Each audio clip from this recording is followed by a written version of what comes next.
Төп юллар чистартылса да, тротуарлар, ишек аллары буенча зарланучылар көп. Менә без хәзер Мәскәү районының Союз урамы буенча барабыз, күргәнебезчә, җәяүлеләр сукмакны үзләренә үзләре салган. Шулай берничә сукмак салынган, ә йортның түбәсе кардан һәм боздан чистартылмаган. Тротуар вообще не убирает. Пешеходам ходить вообще негде. Монысы Тунаков урамындагы 50-нче йорт, шулай ук боз сөңгеләре эленеп тора. Куркыныч инде нишләп, балалар йөри, олы кешеләр йөри.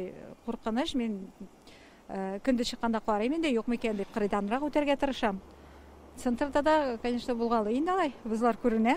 Монда яшәүчеләр халык контролендә дә язган, проблемалы урыннарның икесе өчен дә Мәскәү районы идарәче компаниясе җаваплы. Тунакова 39, там угрозы от той наледи, которая... Тунаков урамындагы 41-нче А, 39-нчы йортлар буенча эш башкарылды.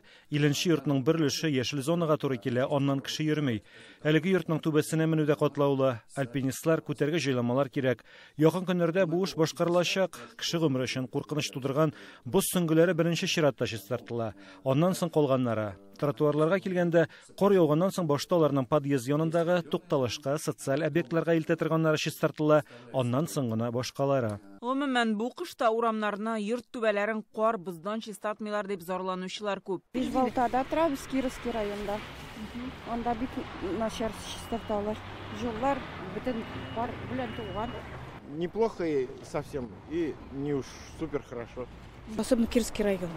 Шәһәр буйлап йөргәндә күренә инде, юллар тайгак, Киров районында начар эшлиләр. Түбәләрне, урам юлларны чистартмау буенча кимчелекләр арта, юл оешмаларына карата төзелгән административ материаллар 2 тапкырга арткан. В рамках моратория предостережения. Мораторий кысаларында без кисәтү ясыйбыз, начар җыештырылган урыннарны тәртипкә китергә кирәклеген әйтәбез. Яңа елдан соң 200 кимчелек ачыкланды. Эш тукталмый. Кар күп яуганда күзәтүне дә арттырабыз. Халыктан килгән мөрәҗәгатьләр буенча да эшлибез. Кисәтүләргә колак салмаучыларны судка бирәләр, кимчелекләрне мәхкәмә карары буенча төзәттерәләр. Бу очракта да эш вакытында үтәлмәсә, җаваплы оешмадан һәр тәүлек өчен 5000 сум акча алына. Мораторием, я еще раз говорю, но совесть никто не отменял. Правила благоустройства – это залог, прежде всего, порядка в городе, комфорта жителей. Тәртип булырга тиеш. Бу эшләрне күзәтеп торачакбыз. Бина хуҗаларында, муниципаль предприятиеләрендә дә контрольдә тотабыз. Ишек алларына чыгарга, халык белән сөйләшергә кирәк. Шәһәр башлыклары идарә компанияләр белән бергәлектә эшләргә тиеш.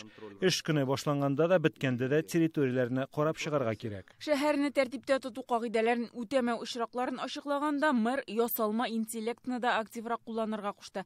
Хәзер Казанда яшел зонада автомобильләрен калдыручыларны шулай теркиләр. Узган Лайтек 18,000 беркетмә төзелгән.